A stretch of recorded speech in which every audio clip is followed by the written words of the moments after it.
I'm Dr. James Carter, and after 6 months stitching up soldiers in a war zone with Doctors Without Borders, I was finally coming home. The plane touched down at Logan Airport in Boston, the familiar skyline a stark contrast to the dusty chaos I'd left behind. My muscles ached from the long flight, but my heart buzzed with anticipation. I pictured my daughter Lily's gap-toothed grin, her small arms wrapping around me, and my wife Emily's warm smile, maybe even those tears she always swore she'd never shed. I'd been dreaming of this moment through endless nights in makeshift clinics, the scent of antiseptic and blood still clinging to my memory. But as the taxi wove through Boston's evening traffic, a nagging unease settled in my gut, sharp as a scalpel. I'd been gone too long, 6 months, not the year I'd originally signed up for, thanks to an early pullout from the crisis zone. I hadn't told Emily or Lily I was coming back early. I wanted it to be a surprise, a grand gesture to make up for all the missed bedtimes, school plays, and anniversaries. My phone, battered from field use, showed no new messages, no replies to the texts I'd sent from overseas, no missed calls. I chalked it up to spotty connections in the desert. But that gut instinct, the one that had kept me steady through triage under gunfire, whispered something was wrong. I pushed it down, focusing on the thought of Lily's laugh, her chatter about soccer, or her latest art project. The taxi pulled into our suburban neighborhood, the streetlights casting long shadows over manicured lawns. Our house, a charming 2-story colonial, stood at the end of the cul-de-sac. I'd always loved its white picket fence, a cliché Emily and I had laughed about when we bought it. But as I stepped out, duffel bag slung over my shoulder, the house looked off. The porch light was dark, unusual for Emily, who always left it on for safety. The flower beds, once bursting with her carefully curated tulips, were now filled with plain shrubs, like something out of a generic landscaping catalog. Emily, an interior designer with a flair for the unique, would never have settled for such blandness. My pulse quickened, the unease sharpening into suspicion. I paid the driver his curious glance, lingering on my travel-worn scrubs.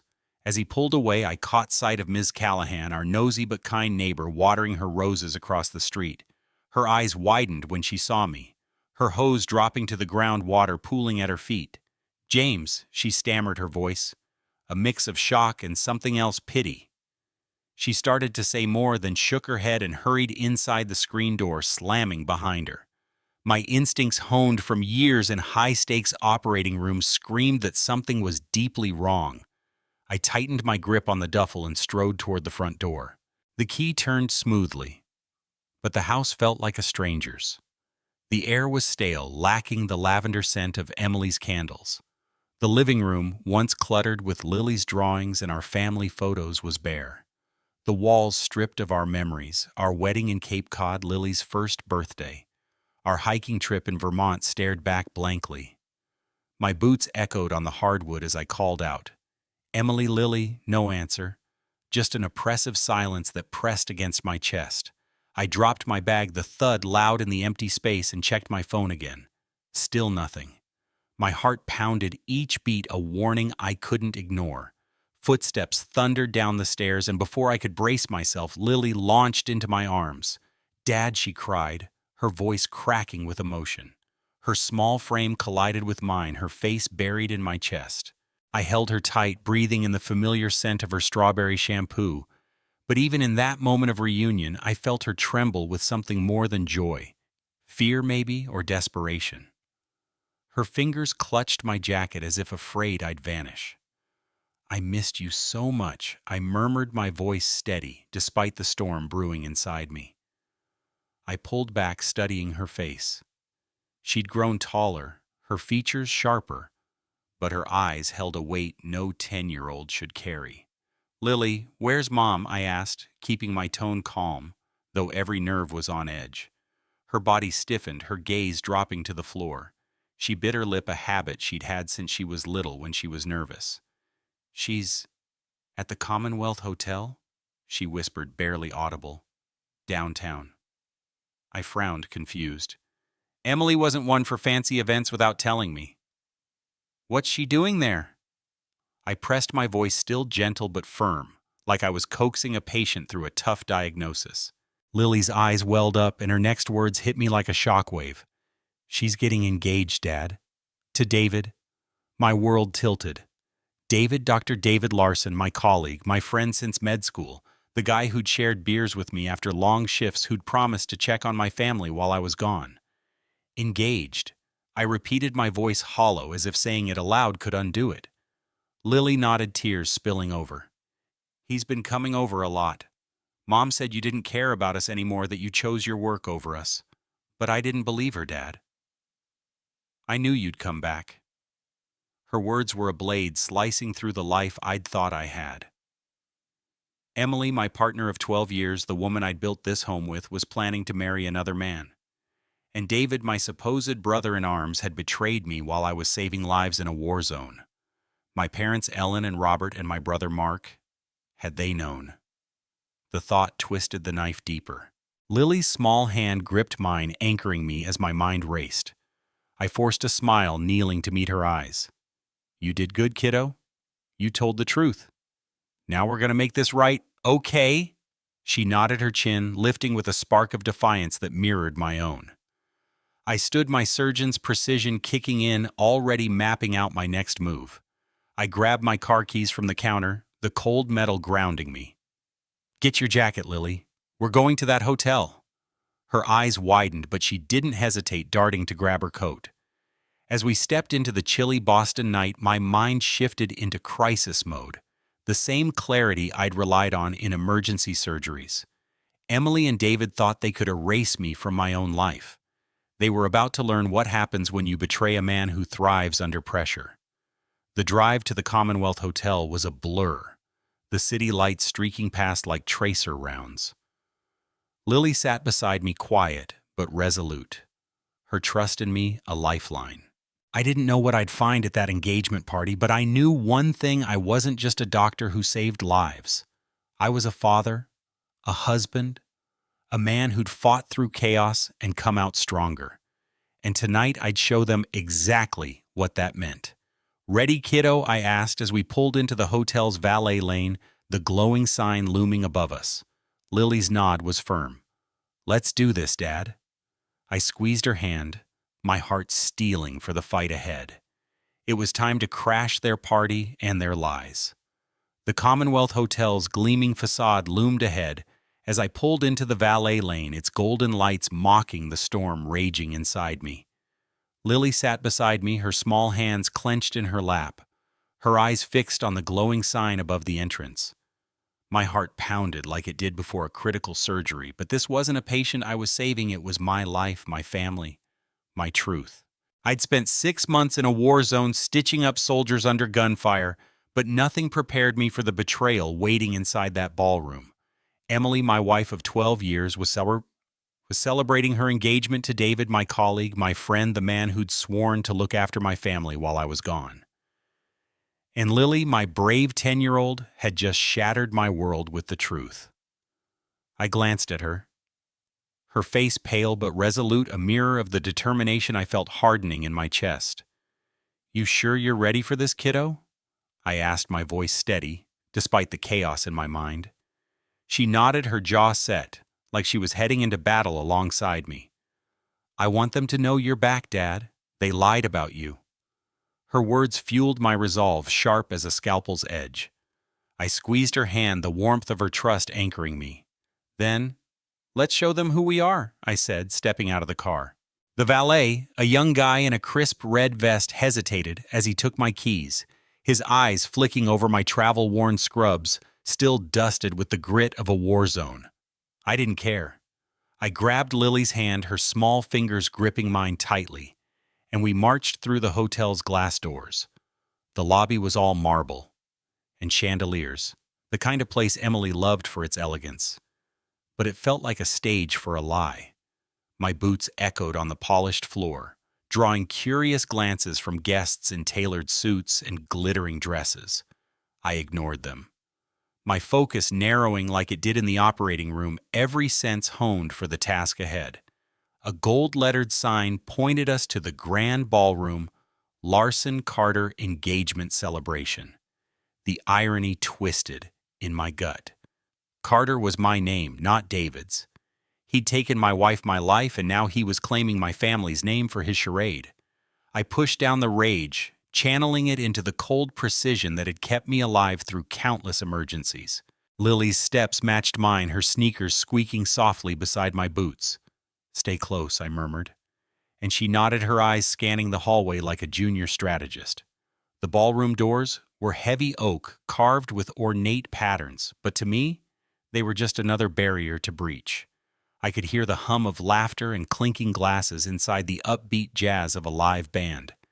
My mind flashed to our wedding Emily in her simple white dress promising forever under Cape Cod's summer sky.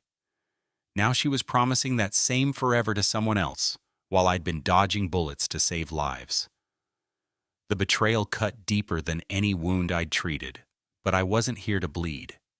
I was here to operate. I pushed the doors open with a force that sent them crashing against the walls, the sound echoing like a gunshot through the ballroom. The music screeched to a halt, the saxophonist's note dying mid-breath. 200 heads turned their faces a blur of shock and confusion, frozen mid-sip, mid-laugh. The room was a sea of elegance, crystal chandeliers, white linen tables, and guests in black tie finery. At the front, Emily stood radiant in a silver gown, her auburn hair swept up, a champagne flute in her hand. Beside her, David, in a tailored tuxedo, looked every bit the charming doctor I'd once called a friend. My parents, Ellen and Robert, and my brother Mark, sat at a head table, their smiles fading as they saw me. James Emily's voice trembled, her glass slipping from her fingers and shattering on the floor. The sound snapped the room into sharper focus, gasps rippling through the crowd. David stepped forward, his hands raised in that placating way he used with difficult patience. "James, buddy, let's talk," he started. But I was done with his lies. I strode down the center aisle, Lily's hand in mine, her presence, a silent accusation. "Don't let me interrupt," I said, my voice carrying the calm authority I used in the OR, each word deliberate, cutting through the stunned silence. "I just came to wish the happy couple well." My eyes locked on Emily's, her face paling as she clutched her necklace, a gift I'd given her on our 10th anniversary, and to thank my family for their unwavering support while I was saving lives overseas. The sarcasm dripped from my words, and I saw my mother flinch, my father's gaze dropping to the table. Mark, always the smooth-talking tech bro, shifted uncomfortably, his tie suddenly too tight. The guests whispered their murmurs, like static in my ears. I spotted familiar faces, colleagues from the hospital, neighbors who'd promised to check on Emily, even Lily's soccer coach, all complicit in their silence. "Look, Lily," I said loud enough for everyone to hear, pointing to a woman in a floral dress, shrinking in her seat. "There's Mrs. Harper, who helped Mom pick out her engagement flowers, and Mir Daniels, David's golf buddy, who's been helping with their new business venture." Lily's voice, small but clear, cut through the tension. "They all knew Dad. They didn't tell me." Her words were a dagger, and I saw Emily wince, her eyes darting to the floor. I kept walking, each step measured my scrubs, a stark contrast to the polished crowd. The air was thick with unease, the guests shifting like they were watching a bomb about to detonate. I reached the front, standing just feet from Emily and David. Up close, I could see the panic in David's eyes, the sweat beading on his forehead. "James, this isn't what it looks like," he stammered, his voice cracking. I didn't let him finish. My fist connected with his jaw, a precise strike born of years handling delicate surgeries and the occasional bar fight in med school. He stumbled back, crashing into the dessert table, sending cakes and pastries tumbling. The crowd gasped, some screaming, as Emily staggered, her heels catching in her gown. "I'm not your buddy," I said, my voice low but lethal, like a diagnosis delivered to a terminal patient. "Friends don't steal each other's wives. Friends don't lie to a man's daughter while he's risking his life for others." I turned to Emily, who was clutching the edge of a table, her face a mask of guilt and defiance. "And wives don't betray husbands who are fighting to make the world safer for their families." My mother rushed forward, her pearls clinking, her voice pleading. James, please, we didn't mean for it to happen like this.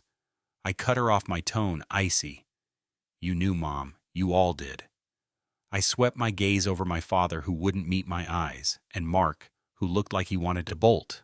You sat here celebrating while I was gone, thinking I'd never come back. You chose your side. I turned to the crowd, my voice rising the same commanding tone I used to rally a surgical team in crisis. Let me be clear. My wife and my so-called friend planned this while I was in a war zone. My parents and brother helped hide it, throwing this party to seal their betrayal. They thought they could rewrite my life while I was saving others. I paused, letting the words sink in, each one landing like a suture closing a wound. Remember their faces.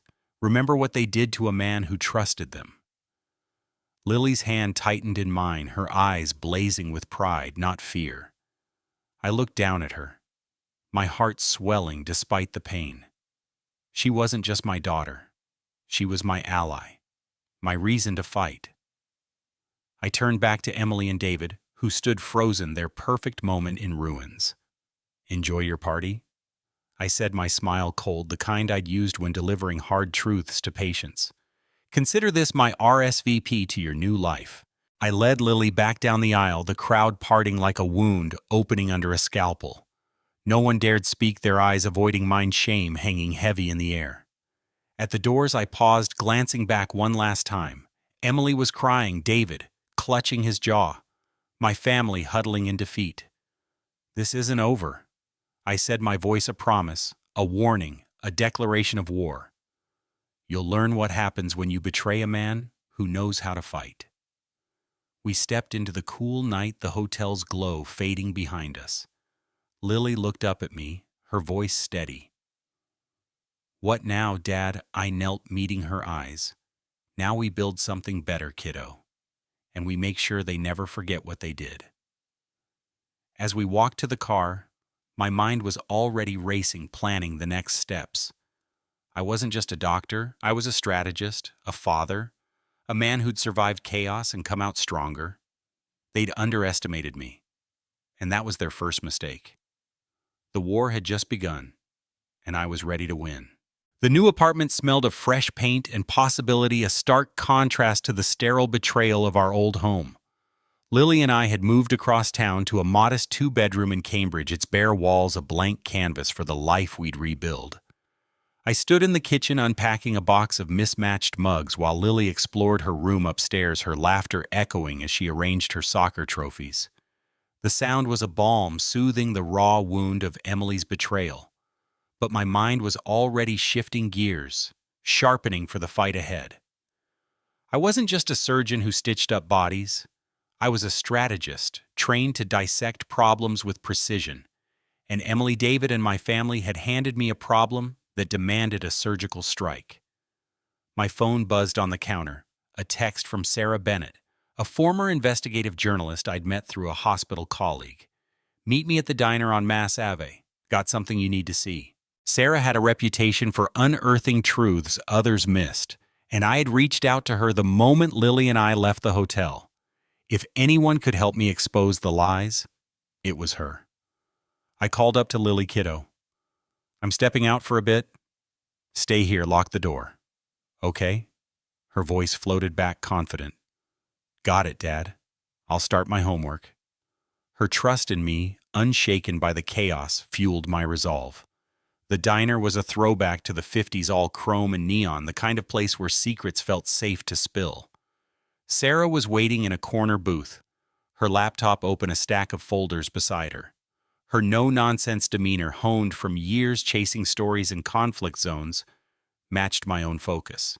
James, she said, sliding a folder across the table as I sat, this is bigger than you thought. I opened it, my surgeon's hands steady, despite the storm brewing inside. Bank statements, emails, photos, evidence of a betrayal so calculated it made my blood run cold. Sarah leaned forward, her voice low. David's been siphoning funds from your joint medical practice for over a year. He used your profits to finance his lifestyle with Emily, fancy dinners, a new condo, even that engagement party. I scanned the documents, my jaw tightening. Transactions showed thousands diverted from our practices account funneled through shell companies David had set up. "He's been forging your signature on financial reports," Sarah added, pointing to a falsified audit. "Claimed you approved it all while you were overseas." I flipped to a photo of Emily and David at a waterfront restaurant laughing over wine time-stamped while I was performing emergency surgeries in a tent hospital. Another showed my parents Ellen and Robert hosting a brunch for David's investors, their smiles smug as they toasted his success. My brother Mark, the tech bro, who always bragged about his startup, was there too, shaking hands with David's shady business contacts. They all knew, I said, my voice flat but laced with fury. Sarah nodded. "Your parents bankrolled part of the condo down payment.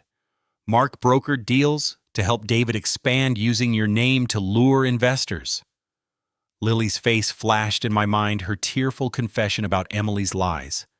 They hadn't just betrayed me, they'd tried to erase me from her life, painting me as the absent father who chose work over family. I closed the folder, my mind racing like it did before a complex surgery, mapping out every move. "What else?" I asked, knowing Sarah wasn't done. She pulled up her laptop, showing a chain of emails between Emily and her mother planning how to manage my return.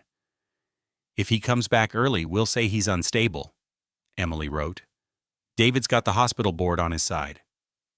My mother's reply, "We'll support you, darling." James made his choice. The words were a gut punch, but I didn't flinch. I'd faced worse patients crashing on the table bombs, shaking the ground mid-surgery. This was just another crisis, and I knew how to operate under pressure. "There's more," Sarah said, her eyes glinting with the thrill of a scoop. "Emily's been overbilling clients at her design firm, pocketing the difference. Your parents' charity foundation, they've been skimming donations to fund their lifestyle. And Mark's startup is a house of cards, insider trading fake revenue reports." She slid another folder over thick with financial records and witness statements. "I've got contacts who can verify every detail." I leaned back, processing the data, like a patient's chart, each piece a symptom of a larger disease. "They thought they could bury me," I said, my voice cold, clinical. "They underestimated what I'm capable of." Sarah's smile was grim. "They're playing checkers, James. You're playing chess. What's your move?" I tapped the folder, my mind already mapping the board. "We gather more evidence, every email, every transaction, every lie. Then we hit them where it hurts their reputations, their wallets, their futures. But first, I need to protect Lily." Sarah nodded, pulling out a burner phone. "I've got a guy who can monitor their communications legally through public records and some creative hacking. We'll track their moves, build an airtight case." I thought of Lily unpacking her room, her strength in the face of betrayal. She deserved a father who fought for her not just with fists, but with strategy. "Start with David's finances," I said. "Leak enough to spook his investors, but hold back the big guns. I want them to feel the walls closing in." I pictured Emily's face at the party, pale with guilt, and David's smug grin collapsing as I'd knocked him into the dessert table. They'd thought they could rewrite my life while I was gone, but they didn't know the man they'd betrayed. In the war zone, I'd learned to anticipate, to plan to strike with precision. This was no different, just a new kind of battlefield. "What about Lily?" Sarah asked, her tone softening. "She's handling this better than most adults would." "She's my daughter," I said, pride cutting through the anger. "She's tough, but she's still a kid. I need to shield her from the fallout while we take them down." Sarah jotted a note. "I'll get a child psychologist on board, someone discreet to check in with her. And I'll dig deeper into Emily's firm. There's talk of client complaints buried by her connections." I nodded, my focus sharpening. "Good. I want every weakness exposed, every pressure point mapped. They built this lie together. We'll tear it apart piece by piece." The diner's neon buzzed above us, the clatter of plates a faint echo of the chaos I'd unleash. I thought of my parents sipping champagne at that party, and Mark shaking hands with David's cronies. They'd all played a part, thinking I'd stay gone or break under the betrayal. But I was a surgeon trained to stay calm when everything went wrong to find the bleed and stop it. This time the bleed was their lies, and I'd cauterize it with the truth. Dad Lily's voice crackled through my phone as I stepped outside the diner. "Everything okay?" Her concern, so mature for her age, hit me hard. "All good, kiddo," I said, keeping my voice light. "Just planning our next adventure. Pizza tonight." She laughed, the sound a reminder of why I was fighting. "Only if it's pepperoni." I smiled, the first real one since I'd come home. "Deal. Be home soon." I hung up the night air cool against my skin. Sarah's evidence was the first incision, but the real surgery was just beginning. Emily, David, my family.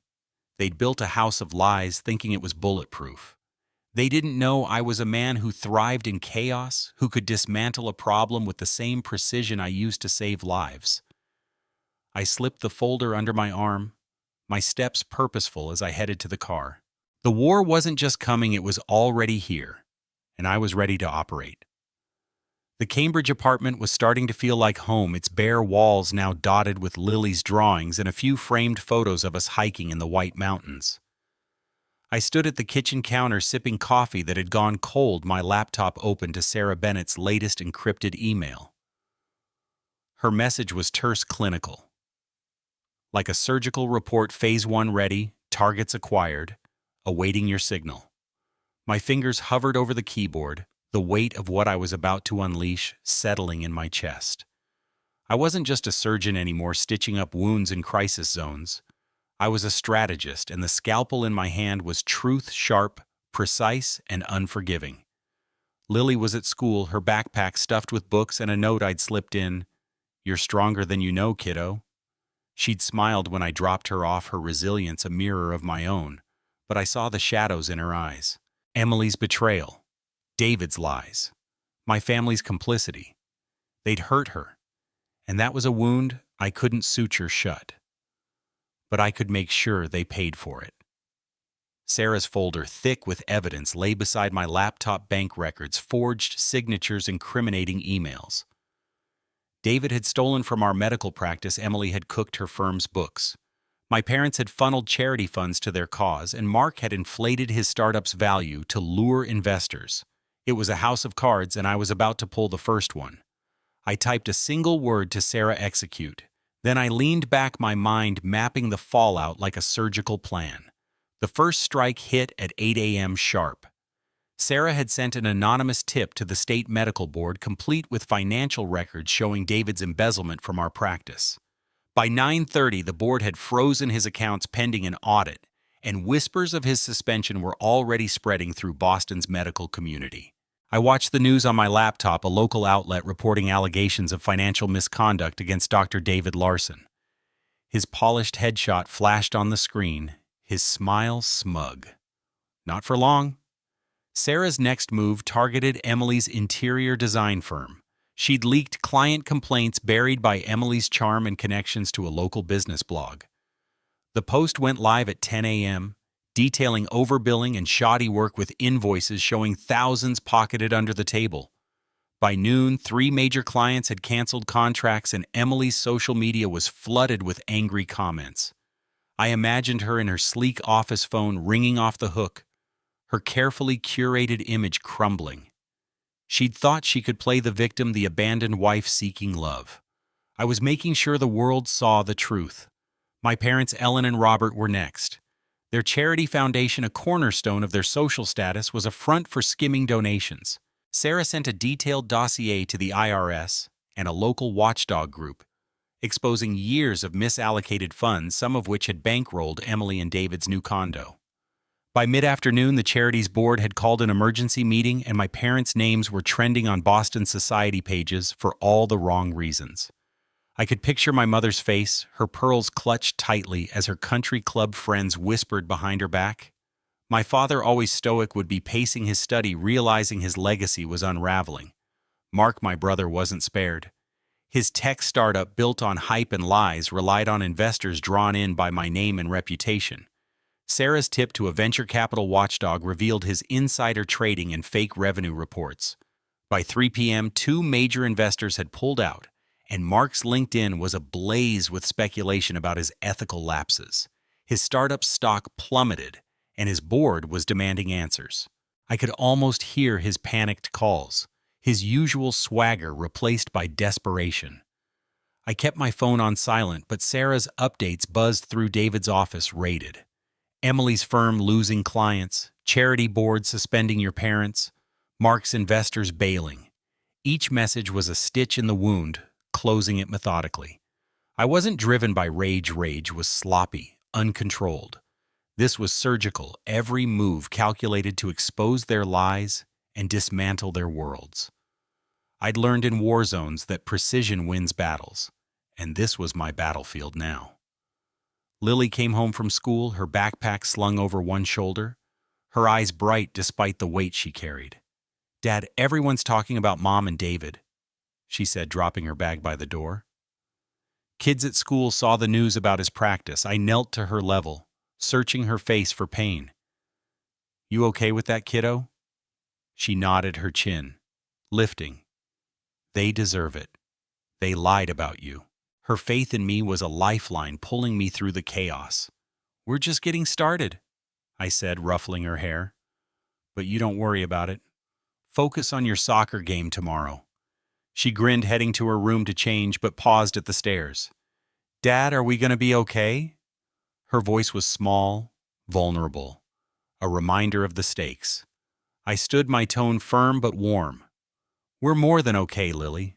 We're building something stronger, and no one's taking that from us." She smiled, the shadows in her eyes fading just a bit, and bounded upstairs.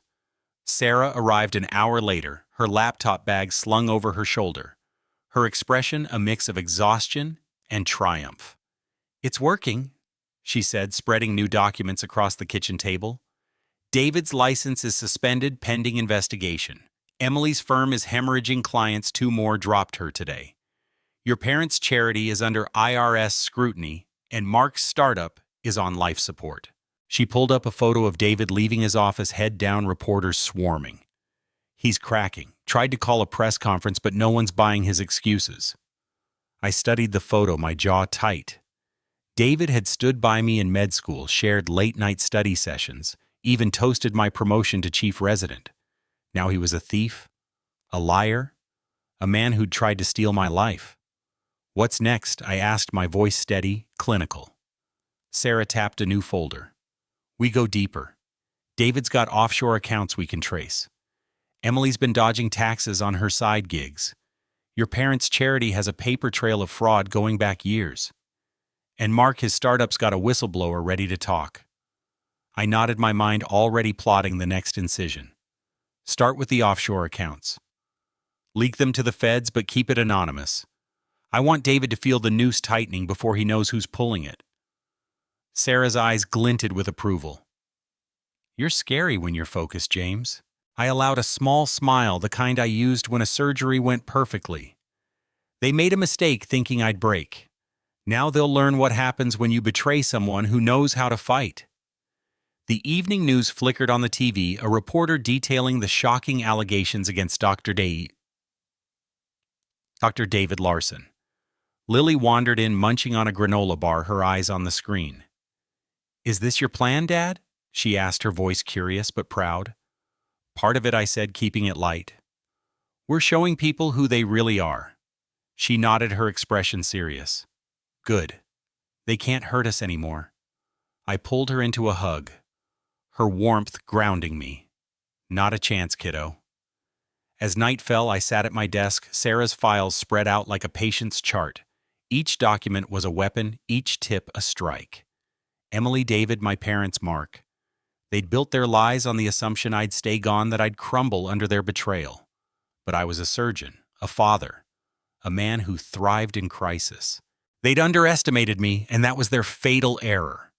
I typed another message to Sarah: "Keep digging. We hit again tomorrow." The war was in motion, and I was just getting started. The courtroom smelled of polished wood and stale coffee, a sterile contrast to the chaos I'd unleashed over the past week. I sat at the defendant's table, my hands steady despite the storm inside my suit, crisp but feeling like a costume compared to my usual scrubs. Lily sat beside me, her school uniform neat, her eyes fixed on the judge's bench with a determination that made my heart ache with pride. Across the room, Emily and David sat with their lawyer, a slick Boston attorney with a reputation for spinning sob stories. They'd filed for emergency custody of Lily, claiming I was an unstable father, unhinged by betrayal, and unfit to raise her. It was their desperate counterattack, but I was ready. I'd spent years saving lives under pressure. This was just another operation, and I'd prepared for every contingency. Sarah Bennett sat behind me, her notebook open, her investigative journalist's instincts sharp as she monitored the room. She'd spent days gathering evidence to counter their lies, her burner phone buzzing with updates from her network of contacts. The courtroom was packed. Reporters, hospital colleagues, even a few of Lily's teachers, their faces a mix of curiosity and unease. The media frenzy from our strikes against David's practice and Emily's firm had drawn attention, and whispers of the betrayed surgeon were already circulating online.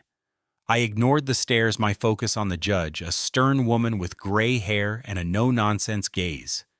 She'd see through their charade, I'd make sure of it. Emily's lawyer stood first, his voice smooth as he painted a picture of me as a broken man consumed by rage and unfit for fatherhood. Dr.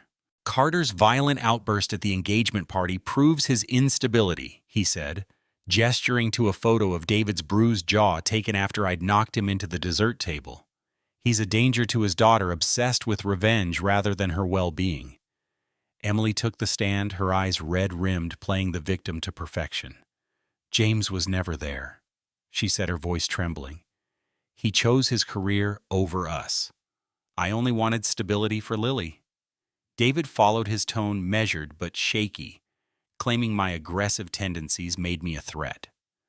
Their lies were a well-rehearsed performance, but I could see the cracks. Emily's nervous glances, David's clenched fists. My parents Ellen and Robert, and my brother Mark, were called as witnesses. Their testimony a knife in my back. My mother, clutching her purse, said James has always been intense, but since he returned, he's been erratic. My father, avoiding my gaze, mumbled about my dangerous obsession with exposing them. Mark, ever the opportunist, claimed my actions had destabilized Lily's life conveniently, ignoring his own role in their scheme. The gallery murmured, and I felt Lily's hand slip into mine, her small fingers grounding me. She leaned close, whispering, "They're lying, Dad." I know the truth. Her trust was my anchor, keeping me steady as their accusations piled up. When my turn came, I stood, my voice calm but commanding, the same tone I used to rally a surgical team in crisis. Your Honor, this isn't about instability. It's about betrayal. I nodded to my lawyer, a sharp woman named Laura, who'd taken my case pro bono after reading Sarah's leaks. She called our first witness, Dr. Michael Hayes, my mentor from Mass General. His presence filled the room, his decorated career lending weight to his words. James Carter is the most composed surgeon I've ever worked with, he said firmly. He performed life-saving surgeries under combat conditions without flinching. The idea that he's unstable is absurd. It's an insult to his service. Next came Dr. Rachel Stein, a military psychologist who'd evaluated me during my deployment. Dr. Carter's psychological profile is exemplary, she testified, holding up my records. He's shown remarkable resilience under extreme stress. These accusations of instability are baseless. The gallery shifted, the reporters scribbling furiously. I glanced at Emily, her face paling as our case built. David's jaw tightened, his confidence eroding like a poorly set bone. Then came the evidence, a surgical strike Sarah and I had meticulously planned. Laura presented bank records showing David's embezzlement from our practice emails, proving Emily's knowledge of his crimes and texts where she coached Lily to lie about me. They planned to alienate my daughter. I said, my voice steady but edged with steel, to paint me as a monster while they lived off my earnings. The judge's eyes narrowed, her pen pausing over her notes. The courtroom felt like an operating room now, every move critical, every second counting. Lily's testimony was the final incision. She took the stand, her voice clear despite her nerves, her small frame standing tall like a soldier. "Mom told me to say Dad was scary, that he didn't love me," she said, her eyes locked on the judge. "But Dad's always been there, even when he was far away. He sent me letters, called when he could. Mom and David lied to make me hate him, but I never did." She turned to me, her gaze fierce with loyalty. "He's my hero." The gallery erupted in murmurs, the veterans in the back nodding in solidarity. Emily burst into tears, her facade crumbling, while David tried to object only to be silenced by the judge's sharp gavel. The ruling came swiftly, the judge's voice cutting through the tension like a scalpel. Dr. Carter retains primary custody of Lily Carter, Ms. Carter's visitation will be supervised, and her attempts to alienate the child from her father will be noted in future proceedings.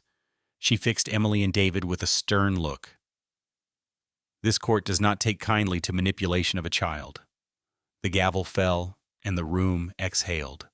Lily hugged me tightly, her face buried in my chest, and I whispered, "We did it, kiddo." Outside the courthouse, Emily tried to approach, her voice pleading. "James, we can work this out." I cut her off, my tone cold as a sterile blade. "You didn't just betray me, Emily. You tried to take my daughter. Actions have consequences, and you're about to feel them."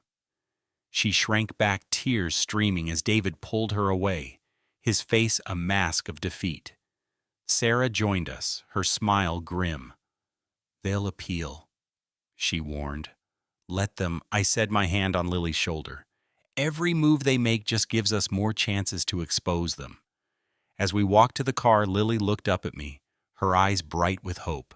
"We won, Dad?" "Right," I nodded, my heart swelling. "This round, yeah. But we're not done yet." My mind was already on the next phase, Sarah's evidence of David's offshore accounts, Emily's tax evasion, my family's fraud.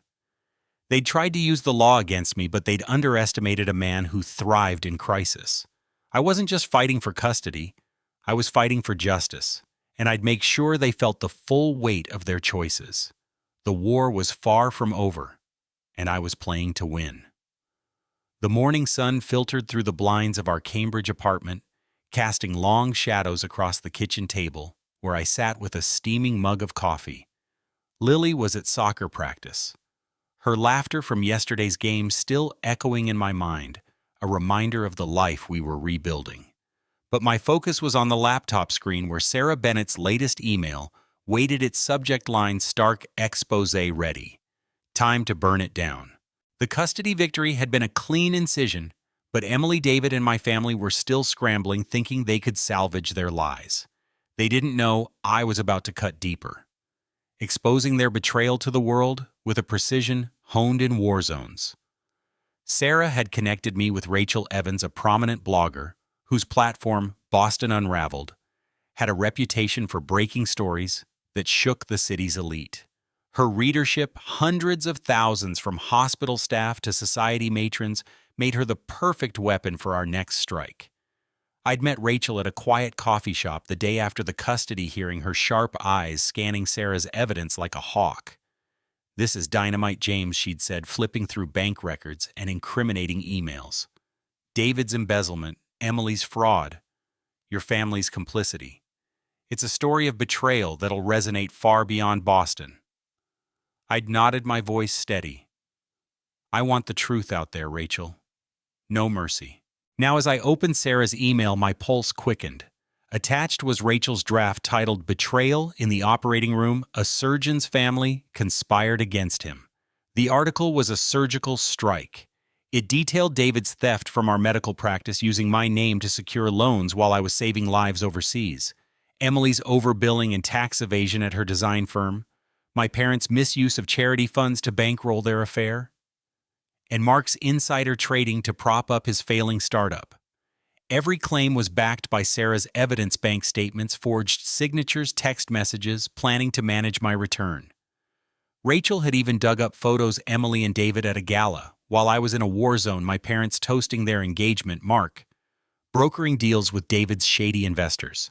I typed a quick reply to Sarah Greenlight. Publish. Then I leaned back, picturing the fallout. Rachel's article went live at 7 a.m., and by 8 my phone was buzzing with alerts.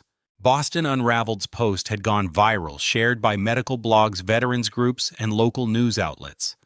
The headline screamed across social media and comments poured in.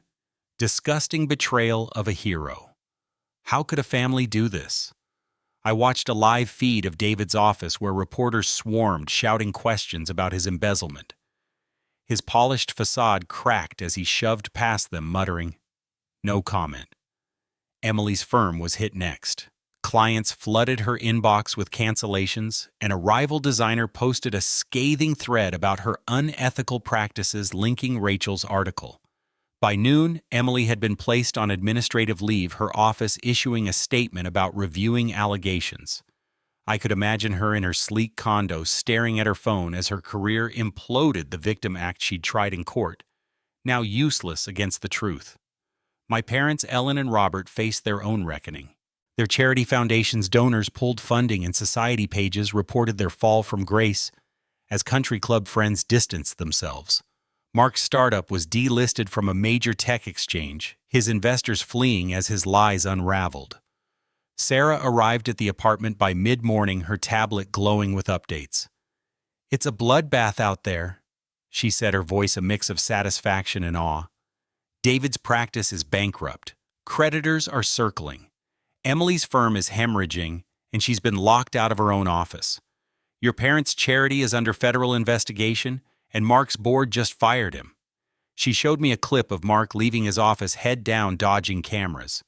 "They're trying to spin it," she added, "but no one's buying the misunderstood family line anymore." I nodded, my surgeon's calm masking the fire inside. "They thought they could control the narrative," I said, my voice low. "Now the world knows who they are." Sarah pulled up a new file. "There's more. David's been meeting with loan sharks to cover his debts, shady guys with ties to organized crime. Emily's been trying to liquidate assets, but her accounts are frozen pending a tax audit. Your parents are selling their vacation home to pay legal fees, and Mark's wife is filing for divorce, after finding out he used their savings to fund David's schemes. The precision of our strikes was surgical, each one exposing a new layer of their deceit. I thought of Lily kicking a soccer ball across a field free from the weight of their lies. She deserved a world where truth won, and I was making that happen. What's next? I asked, my mind already plotting the next phase. Sarah tapped her tablet. "We keep the pressure on. I've got a contact at the FBI who's interested in David's offshore accounts. Rachel's working on a follow-up about the charity fraud, and I've got whistleblowers ready to talk about Mark's startup. We can also leak Emily's attempts to bribe a client to stay quiet." "Let's hit David's loan shark connections first," I said, my tone clinical. "Tip the feds, but keep it anonymous. I want him to feel trapped before he knows we're behind it." Sarah's eyes glinted with approval. "You're relentless, James. They never stood a chance." I allowed a small smile, the kind I gave when a surgery went flawlessly. They made their choice when they betrayed us. Now they live with the consequences. Lily came home from practice. Her cheeks flushed, her soccer bag slung over her shoulder. "Dad, my coach said everyone's talking about the article," she said, dropping onto the couch. "They're calling you a hero." I knelt beside her, searching her eyes for pain. "You okay with all this, kiddo? It's a lot." She nodded, her expression fierce. "They hurt us, Dad. Now they're learning what happens." Her strength, so like mine, was a reminder of why I fought. "We're building something better," I told her, ruffling her hair. "And no one's taking that away."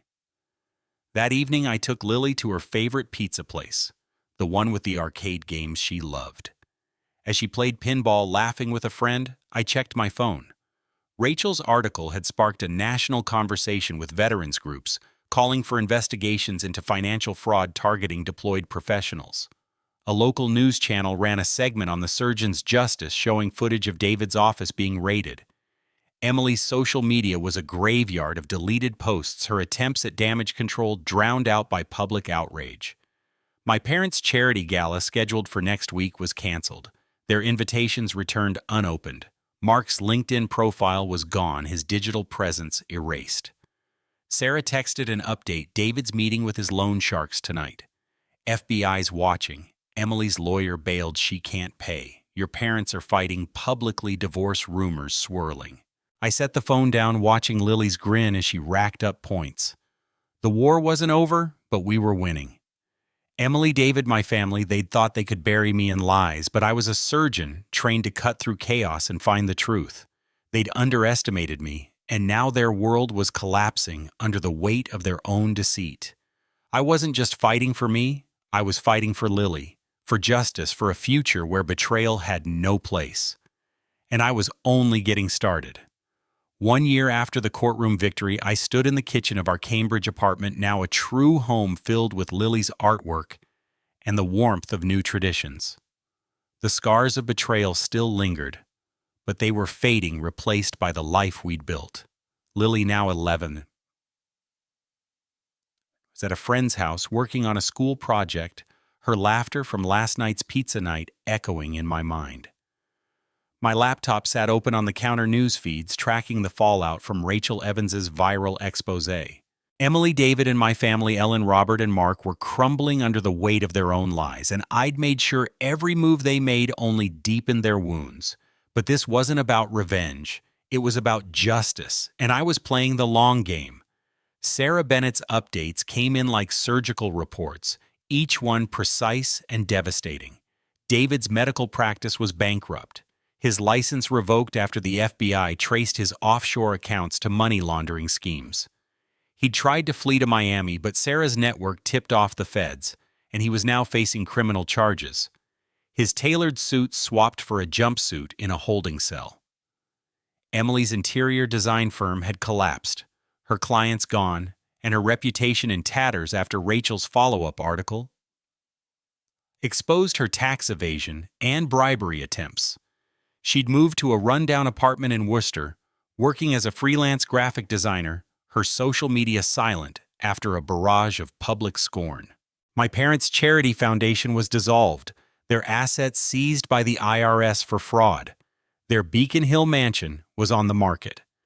Their social circle reduced to a few loyalists too desperate to cut ties. My mother, Ellen, had tried to salvage her reputation with a tearful interview claiming she was misled by Emily. But the public wasn't buying it. My father, Robert, retreated into silence, his golf buddies and business associates abandoning him. Mark's startup was a memory, his insider trading exposed by a whistleblower Sarah had cultivated. His wife left him taking their savings, and he was now scraping by as a low-level coder in a dying tech firm, his dreams of Silicon Valley glory buried under his own deceit.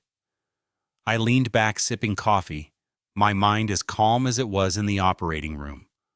Sarah's work had been flawless. Her intelligence network a scalpel that cut through their defenses. But it was Lily's strength that kept me grounded. She'd grown taller, her eyes brighter, the haunted look from a year ago replaced by confidence. She'd started writing letters to me again like she did when I was deployed, leaving them on my desk with drawings of us hiking or playing soccer. "You're my hero, Dad," one read, and I kept it folded in my wallet, a reminder of why I fought. Sarah strode into the apartment, her tablet under her arm, her expression a mix of exhaustion and triumph. "They're done, James," she said, dropping a new folder on the table. David's plea deal landed him 18 months. Emily missed her last supervised visit with Lily, her lawyers threatening to quit over unpaid bills. Your parents are officially divorced, and Mark's been blacklisted by every major tech firm in Boston. She showed me a grainy photo of David in handcuffs, his face haggard, and another of Emily, leaving her apartment head down, avoiding cameras. The world knows who they are now. "Good," I said, my voice steady, clinical. "They built their lies thinking I'd stay broken. They forgot I'm a surgeon, I fix what's broken no matter the mess." Sarah's smile was grim. "You didn't just fix it. You dismantled their entire world." I nodded, flipping through her folder, court documents, news clippings, social media screenshots. The public outrage hadn't faded. Veterans groups had rallied behind me, calling for stricter laws against fraud, targeting deployed professionals. Rachel's article had sparked a national conversation with op-eds in major papers praising the surgeon's justice. My phone buzzed with a message from Claire, a nurse I'd met at a hospital fundraiser 6 months ago. Dinner tonight, Lily's choice, pizza or tacos. Claire was a military widow, her calm strength and shared understanding of sacrifice drawing us together. She'd never tried to replace Emily, instead building her own bond with Lily through soccer games and late-night study sessions. I typed back tacos. Lily's on a winning streak. I smiled, thinking of our new routines, movie nights, hiking trips. Lily's growing confidence. We weren't just surviving, we were thriving. 5 years later, I stood at the podium of a Boston hospital gala, now the director of a pro bono clinic I'd founded for underserved communities. At 45, my reputation was stronger than ever, not just for my surgical skill, but for the way I'd turned betrayal into a lesson in justice. Lily, now 15, sat in the front row, her eyes bright with pride next to Claire, now my wife. Our wedding 3 years ago had been small, just us, Lily, and a few close friends built on honesty and mutual respect.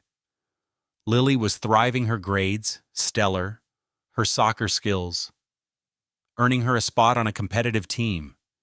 She'd already set her sights on medical school, inspired by my work and our shared fight. Sarah and Rachel joined us at the gala, now partners in my clinic's outreach program. Sarah's intelligence network had grown into a full-fledged security firm, specializing in exposing corporate fraud, with my case as its founding success. Rachel's book, The Surgeon's Stand, had topped bestseller lists, its film adaptation in production, with my one condition: no revenge cliches, just the cold truth of consequences. You redefined justice, James, Rachel said, raising a glass. They're still paying the price, and they were. David, out of prison, lived in obscurity, blacklisted by the medical community, working odd jobs as a lab tech in Ohio. Emily, after failing to rebuild her career, was a cashier in Arizona, her attempts at a comeback blog drowned out by comments linking to Rachel's articles. My parents, divorced and ostracized, lived in a modest Florida condo, their social invitations long gone. Mark, bankrupt and alone, worked as a data entry clerk in Seattle, his tech dreams dead after Sarah's whistleblowers exposed his every move. Each had tried to rebuild, but my network veterans colleagues, Sarah's contacts, ensured their past followed them, a permanent scar. Lily approached her dress, sparkling under the gala lights. "Dad, my friends read about you in history class," she said, grinning. "They're calling you the surgeon of justice." I laughed, pulling her into a hug. "What do you think I learned from all this, kiddo?" She paused, her eyes serious. "That loyalty matters, and that justice isn't about hurting people, it's about making sure they face what they did." I nodded, my heart full. Exactly. As we left the gala, Claire's hand in mine, Lily chattering about her next game, I looked back at the city skyline. The war was over, and we'd won not by sinking to their level, but by building something stronger from their ashes. Emily, David, my family, they'd thought they could erase me, but they'd forgotten I was a surgeon trained to cut through chaos and rebuild what mattered. Their world was gone, reduced to rubble by their own choices. Mine was just beginning, built on truth, love, and the unshakable bond with my daughter. The price of betrayal had been paid, and we were free. The autumn sun dipped low over Boston, painting the Charles River in hues of amber and crimson, as I stood on the balcony of our new home, a restored Victorian, in a quiet neighborhood. Inside, Lily was sprawled across the living room floor, her biology textbook open, scribbling notes for her upcoming exam. At 15, she carried herself with a confidence that made my heart swell, her dreams of medical school, now a concrete plan fueled by the same tenacity that had carried us through the storm of betrayal. Claire, my wife, was in the kitchen humming softly as she prepped dinner tacos, Lily's favorite. The scent of cumin and laughter filled the air, a stark contrast to the cold emptiness of the home I'd returned to 5 years ago. This was our life, now built from the ashes of lies, grounded in truth and love. I leaned against the railing, my phone buzzing with a final update from Sarah Bennett, now the head of our clinic's security division. Her message was brief: a surgical strike in its precision, final reports in. They're finished. Attached was a dossier, the last chapter of the consequences I'd orchestrated.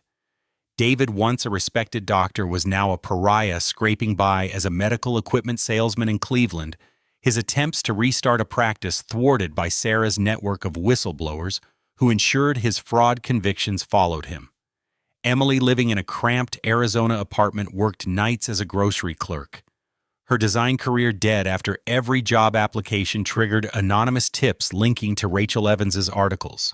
My parents, Ellen and Robert, had sold their last assets, retreating to a Florida trailer park, their social invitations replaced by silence. Mark, my brother, was a data entry drone in Portland, his tech ambitions buried under bankruptcy, and a divorce that left him with nothing but regret. I didn't smile as I read the report. Satisfaction wasn't the goal, justice was. 5 years ago, I'd walked into that engagement party at the Commonwealth Hotel, Lily's hand in mine, and declared war on those who'd tried to erase me. Emily, David, my family, they'd thought I'd break, that I'd crumble under their betrayal while I was saving lives in a war zone. They didn't know I was a surgeon trained to cut through chaos with precision to rebuild what was broken. Every move I made Sarah's evidence. Rachel's exposé, the custody battle, was a calculated incision exposing their lies and ensuring they'd face the consequences for the rest of their lives. Rachel's book, The Surgeon's Stand, had become a cultural touchstone, its film adaptation premiering next month. I'd insisted the story focus on consequences, not vengeance, showing how betrayal's ripples could destroy entire lives. Veterans groups had turned my case into a rallying cry, pushing for laws to protect deployed professionals from fraud. My clinic, now a national model for pro bono care, employed dozens of former medics, their loyalty forged in the same crucible of service I'd known. Sarah's security firm, built on the tactics we'd used against David, was now a go-to for corporations seeking to root out fraud, with my story taught in business schools as the Carter method. Lily stepped onto the balcony, her ponytail swinging, a pencil tucked behind her ear. "Dad, you okay out here? You're all serious again." I chuckled, pulling her into a side hug. "Just thinking, kiddo, about how far we've come." She leaned against me, her voice thoughtful. "You taught me something important, you know. It's not about getting even, it's about making sure people own what they did." I nodded, my chest tight with pride. "That's right. Justice isn't about hurting people. It's about truth and consequences." Claire joined us, her nurse's scrubs swapped for a sweater, her smile warm. "Dinner's ready, you two. And Lily, your math tutor, called. She's bringing ice cream for your study session." Lily grinned, darting inside, leaving Claire and me alone.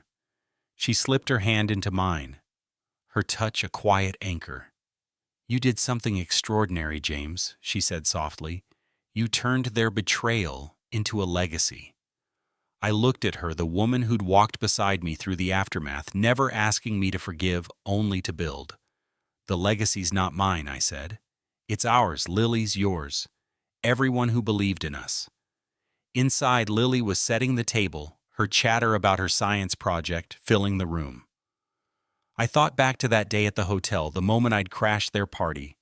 Lily's small hand in mine as we faced a room full of lies. They'd thought they could rewrite my life, but they'd underestimated a man who thrived in crisis. David's empire was dust. Emily's dreams shattered, my family's status. Obliterated not because I sought revenge, but because I ensured their actions had a price. Every job they applied for, every move they made, triggered alerts from Sarah's network, a reminder that betrayal's scars don't fade.